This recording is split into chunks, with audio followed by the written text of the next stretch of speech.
So hello guys, kakagising lang natin. Ewan ko kung anong araw na.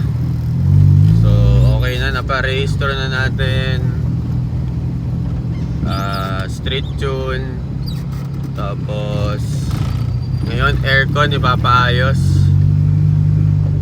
Tapos napaano na natin, tambucho. So yun, naayos na natin yung mga kailangang unahin. Mas natuto na tayo para hindi na tayo magka-problema. Kasi kay Watch nun, inuna ko yung syempre, pampapogi. Hindi ko inuna yung mga importante. Eh di yun, ang laki ng gastos sa mga bandang huli. Ngayon, alam ko na, like natuto na ako. Ganun, yung mga, syempre yun naman dapat. Pero ako kasi doon ako yung forma, aesthetic. Ngayon okay lang kahit saka na yung tindig na ito kasi EG na naman eh. Yun, init kasi ng aircon guys. Tapos naka-scalp din to. Okay na. Seryoso. Ngayon, eto. Seryoso? Kung nangyari sa'yo, nag-high pressure ka. Ibig sabihin, si system, barado. Si dryer. May freon ka eh. Kaso nahihirapan, umiinit. Hindi ka maka-circulate yung bomba ng compressor mo. Ganyan nangyayari, nag-high pressure. Pag pinatato, yung tubig eh. Pag pinatato, paggabi nga binasa nila eh. Sinektra nila. Pag bumabato, ibig sabihin, barado to system. Okay. Sa ngayon, wala namang problema si compressor mo eh. Dahil ang reading mo ay nasa 30, 35. Walang problema ang compressor. Ang gagawin nun na lang natin, pag drain ng freon, lalagyan ng langis ng panibago si compressor, ipag-lasting si condenser, papalitan natin si dryer. So meron na tayo niya. Yan. Tapos bababa natin yung evaporator sa harap para again kung malangis din ang system. Pag malangis yun, so flashing natin, pwede natin hindi palitan sa expansion valve dahil wala naman nakikita na may problema sa expansion valve. Pag bagsak to, may problema. Kasi hindi. Okay na. Lupit mo kay Beauty Guys, kung magpapagawa ng aircon, okay na. messages kay Beauty lalagay ko yung Facebook niya. Magaling magawa to.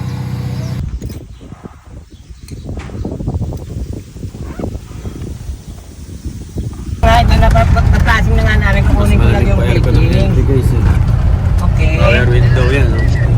Hindi pa nga, kukunin ko pa nga yung fittings. Gani.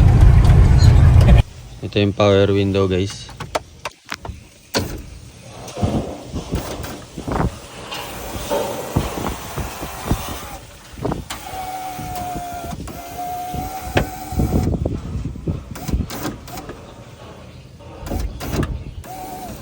Panis ito sa kabila.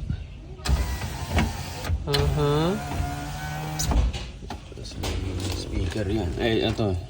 Dito. Sounds na ito. Parinig ko sa inyo.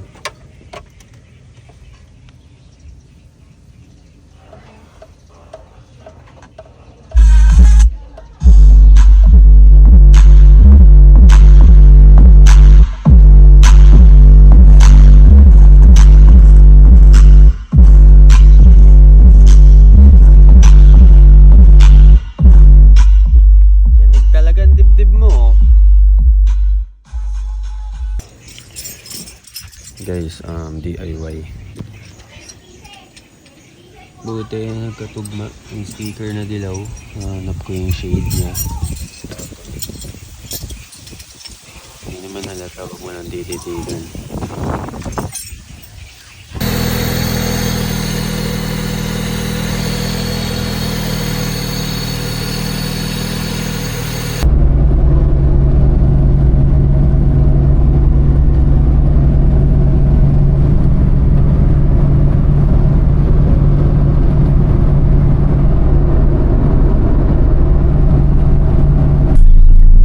Guys, medyo okay na yung aircon, malamig na. So, naglolo ko lang kasi yung idle natin. So, may problema ang IACV. Tapos, yun, nilinis yung aircon, flashing lahat. Saka dryer, nagpalit minsan okay pa naman, pero parang nahihinaan ako. So papalitan na rin natin para malakas yung buga. And then yung fan ng condenser parang mahina kasi nag-high pressure siya. Tapos ano man tawag nun, yung makina ng aircon, nakalimutan ko tuloy. Okay pa naman siya. Yung motor ng aircon, nakalimutan ko yung tawag guys, sorry. Yan. Tapos takbo, okay naman na.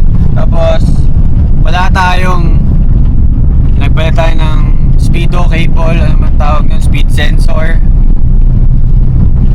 Kaya pala hindi gumagana, sira yung gauge natin ng speedo mismo. Ayun. So baka ano tayo na nag-aayos ng gauge or palit na lang yung pang ESA lang. Mahal, gusto ko sana yung pa white face kaso mahal. So yun yung update ngayon. Malamig na naman siya. Minsan nawawala kasi yung lamig, ang tagal mag-automatic. So papalit ng thermostat, hindi ko alam. Well, bago naman yung thermostat nito. Ewan ko ba? Wala, project car guys. Ang hirap pa iliko. Pawis steering guys. Hindi mo ito kaya i-drive ng umanan. Hindi ko kaya. Pero pag umandar, okay na siya. Grabe, parang rinig yun guys. Parang makakalas. Mga sidings, may mga tornilyo maluwag. Tapos most especially yung shocks, naninibago ako kasi hindi naka-coilovers.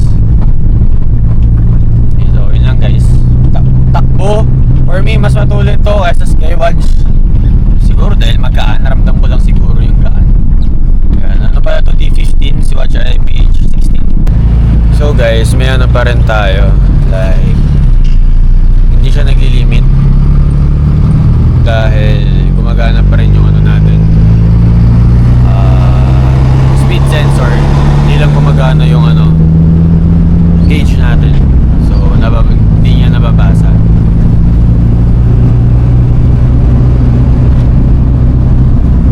So guys, nung una kasi nagli-limit siya nung nakuha ko tong engine na to. Kada cambio mo 4-5 cut off kung saan yung VTEC. So yun, akala ko speed sensor, yun pala, sira pala yung gauge natin. So ngayon nagpeta yung speed sensor pero hindi pa rin gumagana. Pero yung nababasa ng ECU is gumagana yung speed sensor. Kaya hindi na naglilimit, nagtutuloy-tuloy na yung RPM natin. So mamaya sound check, pakita ko sa inyo. Tigil na lang tayo sa gilid. Ito si Dasay Mochi natin, ingay. Saka ako na kayo tutor guys, papakita ko lang muna sa inyo yung mga pinaggagawa natin dito sa kotse na to.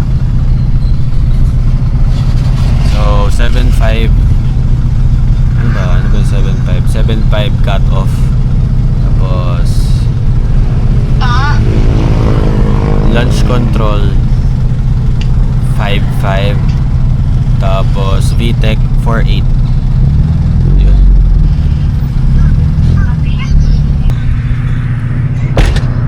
So guys, sound check, parinig ko sa inyo. Dito tayo sa EK. Tatayo ka ba? Ayan dito.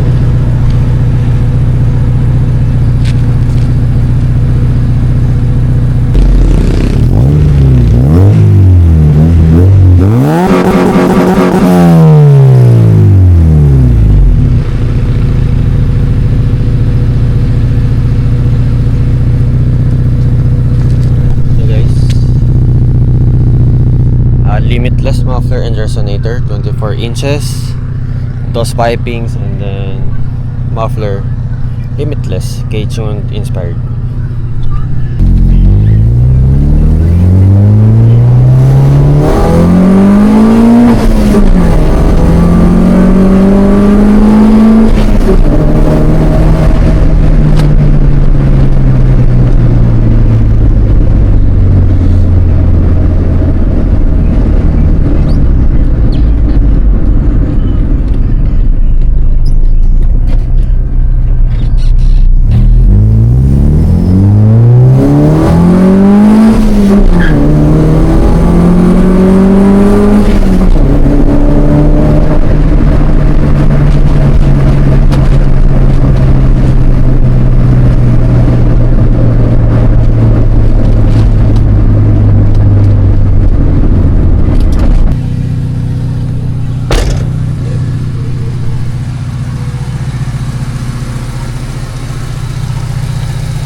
So ito, tinakpang ko muna since may gas-gas siya nung nakuha natin. Tinape ko muna.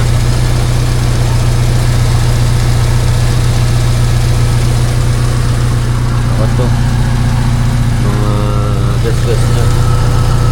Parang di halata, nakatatlong order ako sa Shopee na ito. Kung anong color of shade ng yellow yung magtutugma sa dilaw na to.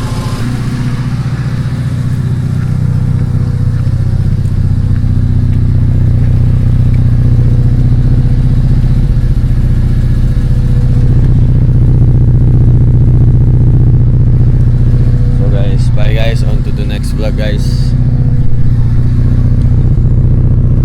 Mas maliwanag pa yung ilaw na ito kasi sa ano eh, no? Daylight, palit tayo red white. Ayoko ng clear. Saka wing papalit tayo, tsaka chin.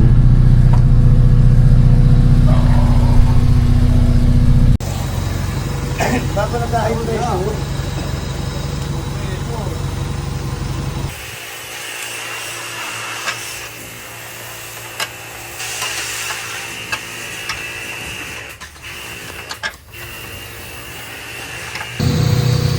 buti naagapan mo, hindi. Sumunod ang compressor na.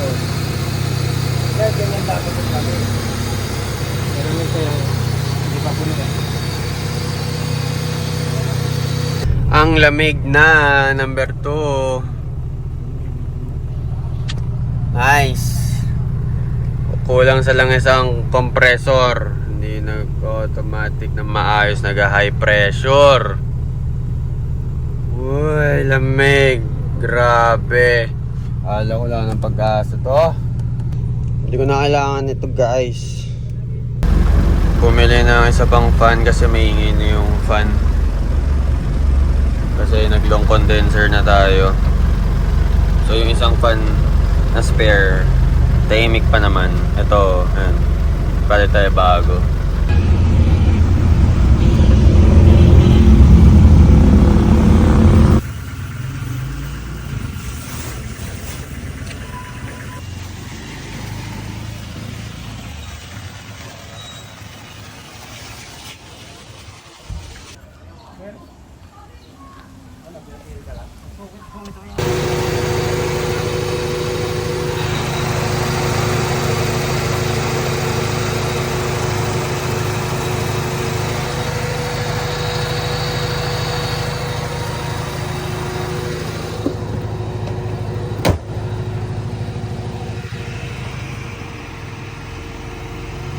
Okay na guys, malamig na. Siguro compressor ang problema.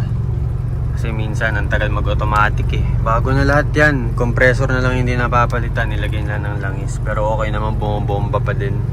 Kaya may busina na tayo.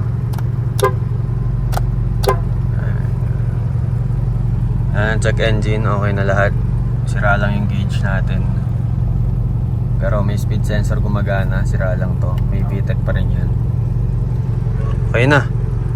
Fitment na lang. Tsaka onting interior detailing pa.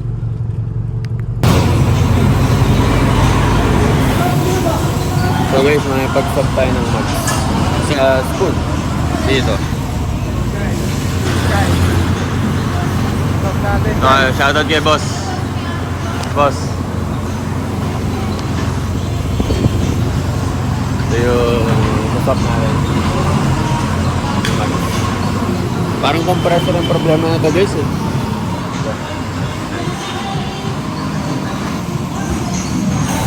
Sawa na daw ito eh. Ako, hindi ko ito trip. Gusto ko talaga spoon sa 80. Dito tayo sa Kalamba Tire Center, ewan ko.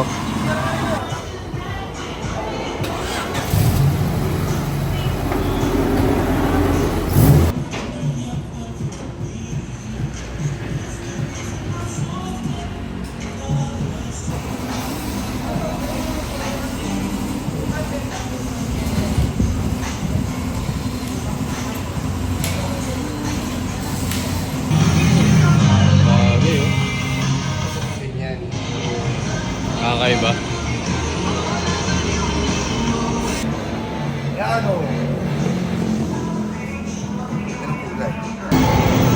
So guys, nakakabit tayo mags.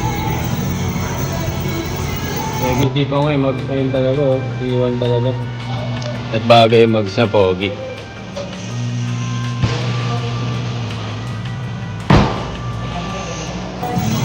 So, nag-order na tayo ng open lug nuts at long studs by DLC. Ayan, tapos pala tayo ng takap ng pito. Iniwan ko na yung mga takip. Pangit eh. Ayan kay boss, napag-swap mags. Thank you. Saging bagay, you know? Tanggal umay daw.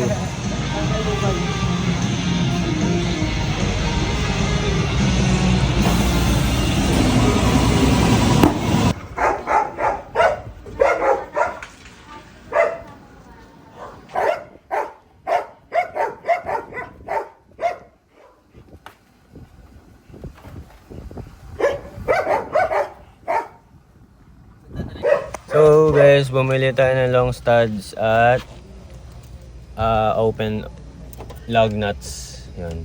Para diretso fitment na. So ito may parcel tayo. Para cover to sa antenna. Parang flat cover lang siya. Para malinis tignan. Mukha naman binubili. Parang 450 lang. Ayun siya guys. Ito yung mugs guys. Bumili rin tayo ng center cup dito, yung silver na kaangat. Yan. Tapos to, pangit eh. Jolugs. Yan siya. Ito. Flat lang. Thanks DLC. Sorry guys, duminong ko eh. Araw-araw kalikot. Mating na yung pyesa. Kabit na natin tong lug nuts para man lang malinis tignan. What are those? So hi guys, nakabit na natin yung lug nuts. Ayan, so yun na siya tignan at ni tire block natin.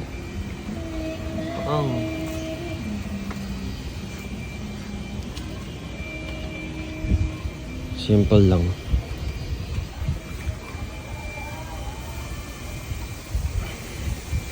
Yung binili kong center cup, yung parang aluminum, kulay gray, paangat.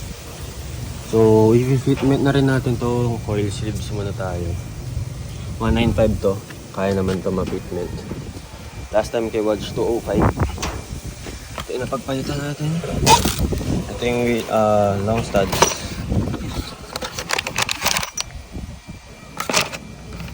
Saka na yan.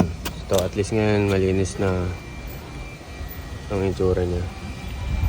So guys, maraming gagawin. Long studs ilalagay. Tsaka type R shifter. Tapos bushings na ito. Ito yung mga kailangan nyo para umuwi yung cambio. Tsaka spring. 3 spring yung pero hindi pa ako nakabili para mas swabe yung pagpasok. Tsaka yung power window, papaganahin. Yung dashcam, saka ako napapakabit pag nakapagpatint na tayo. Ito yung long studs. Open lug nuts, nakabit ko na. Yung bagong swap yung mugs natin. Spoon rota, 15s.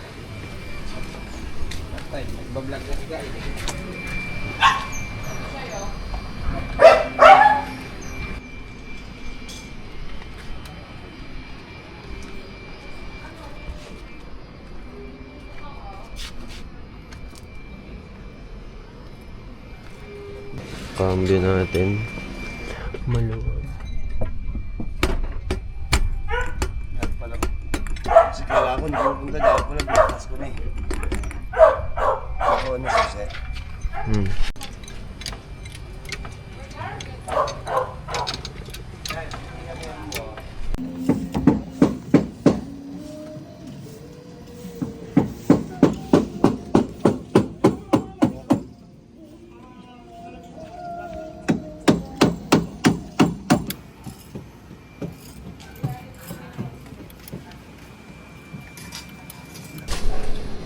Konti na lang guys, nagiging ano na, kotse.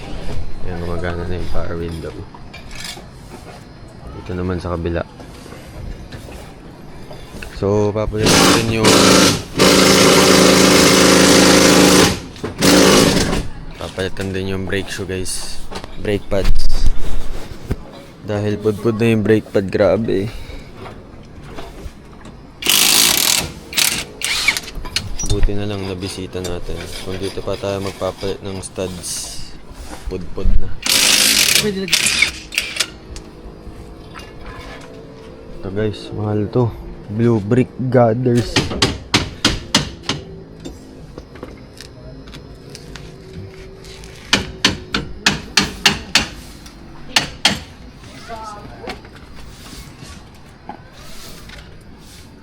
Guys, looking ako ng dito. Cover. Tsaka dito. Tsaka sa speaker. Para kompleto.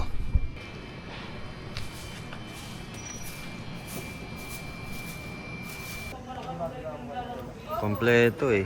Natanggal na guys. I-weldingan, maluwag yung stud.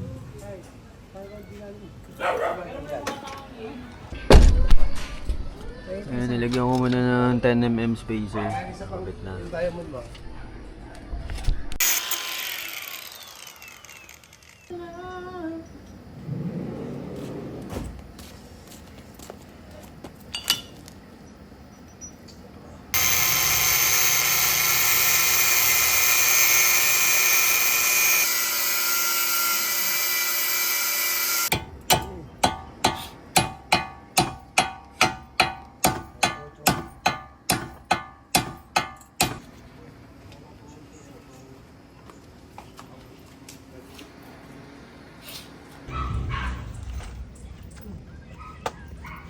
Pangit pala yung short shifter na kabit guys. Magaan na aluminum.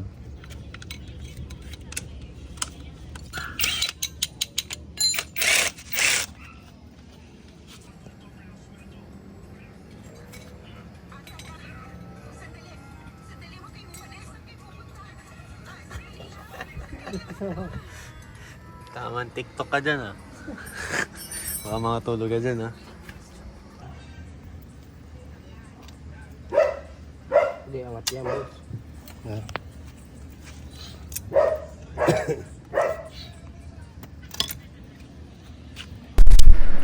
Okay na guys. Tindig na.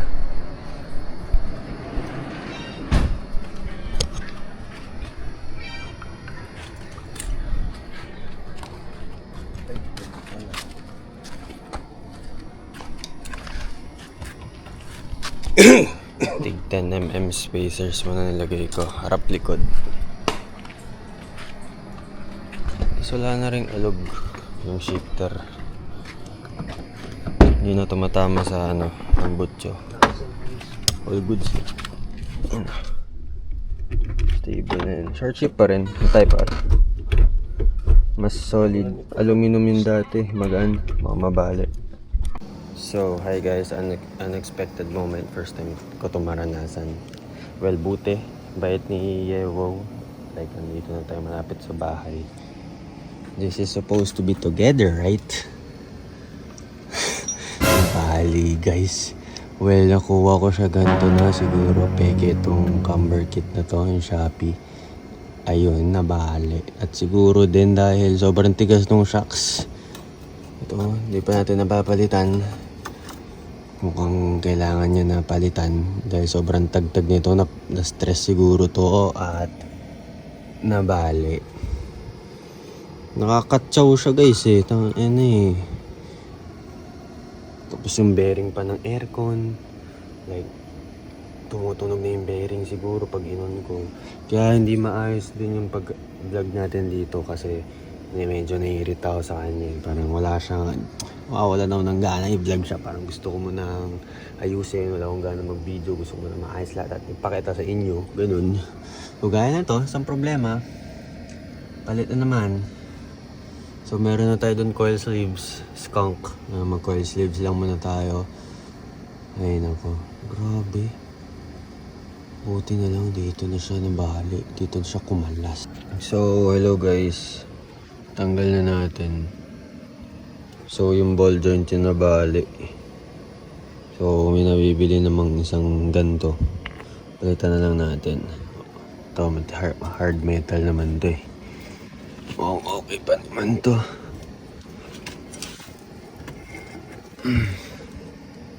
Okay pa naman. Ito lang basag guys. So guys, papalitan natin nga ng ball joint. Isa lang muna dito. And then yung coil sleeves, ilalagay na natin dyan, sabay-sabay kasi and magpapalit tayo ng mga CV boot at CV joint dahil sa kabila naman, sa left side, tagas yung CV boot. Well, palitan na rin natin ng CV joint para ma-maintenance. Yan. Tsaka nakabit na yung long studs. Okay na lahat. Spacers 10mm mo naligay natin. So, yun yung tindig niya pag mababa. Yan. Buti. Alam mo masyado nangyari. Tinatakbo ko pa naman to ng 160. Tinray ko. Buti. Sa bahay na siya ng kaganyan. Siguro, feel ko rin dahil sobrang tagtag, sobrang tigas. Pag nalubak kasi to guys, grabe. Ramdam na ramdam mo, yanig yung buong katawan mo eh. So yan, alam ko may spare pa akong camber kit doon. Kunin natin yung nandito, yung ball joint. Yan. Yun, tapos aircon. Looking for compressor ako pati IACV. Tapos feel ko, umingay rin yung bearing ng aircon pag yun on ko. May ingay.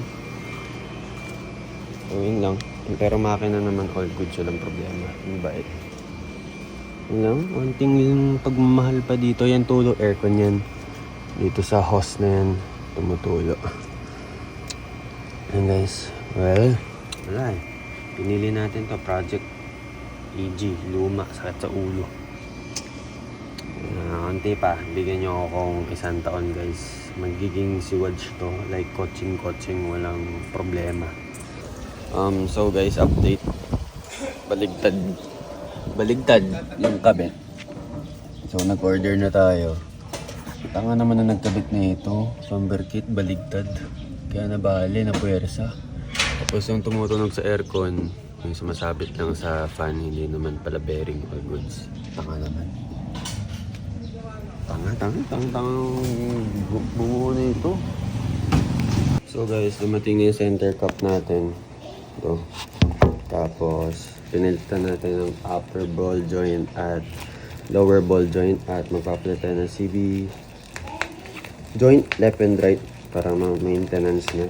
And then, center cup.